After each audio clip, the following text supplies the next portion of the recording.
Hello mga ka-Jamson! So, for today's video, samahan nyo kaming bumili ng regalo para sa Christmas party ng asawa ko at bumili na rin ng grocery for Thanksgiving at New Year's Day. So, this time, papasok na sana kami sa Landmark Department Store nang may badaanan kaming parang transparent floor. Tapos biglang napatigil si Aika at ayaw nang lumakad.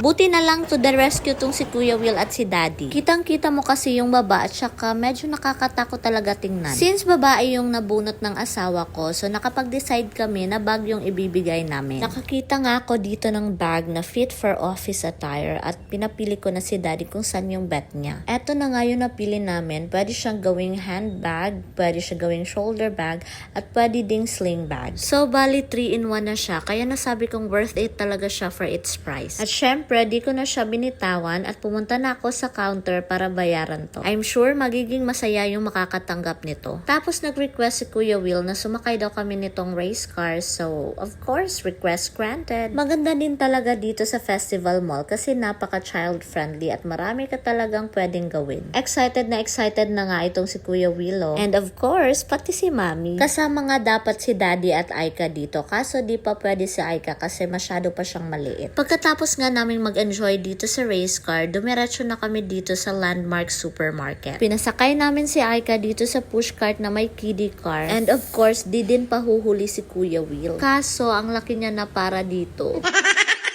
Siyempre, pag gusto, palaging merong paraan. So, eto, kumuha na ako ng 2 big cans of condensed milk, 5 balot ng Graham crackers, kasi plano kong mag-Graham bar sa Thanksgiving at New Year's Day. 2 family pack ng spaghetti with sauce. Favorite kasi to ng mga bata. 2 Nestle cream, 2 medium size ng Eden cheese, 2 small can of condensed milk, 2 boxes of Cerelac, gustong gusto to ni Aika pag ayaw niyang magkanin, 4 cans of San Marino tuna, 2 kilong gatas for Aika. Tapos itong Milo, bawal talaga tong mawala sa bahay. Pag may Milo, dapat meron ding milk. It always comes together good. Kalas kaayo, no? Bali 40 pieces of milk na nga yung kinuha ko dito. Halos everyday kasi kaming umiinom ni Will nito. Tapos Alaska naman yung gusto ni Daddy. Kumuha na rin ako dito ng 2 Pure Foods corned beef. Tapos 4 cans of Highland corned beef. Ang sarap kasi ng lasa ng mga corned beef na to. Ewan ko ba kung bakit. Tapos kumuha na rin ako nitong chicken Knorr cubes at beef Knorr cubes kasi gumagamit ako nito minsan pag marami yung niluluto ko. Instead of bihon, mas prefer ko talaga itong vermicelli. Ang sarap kasi ng lasa. Kumuha na ako dito ng 2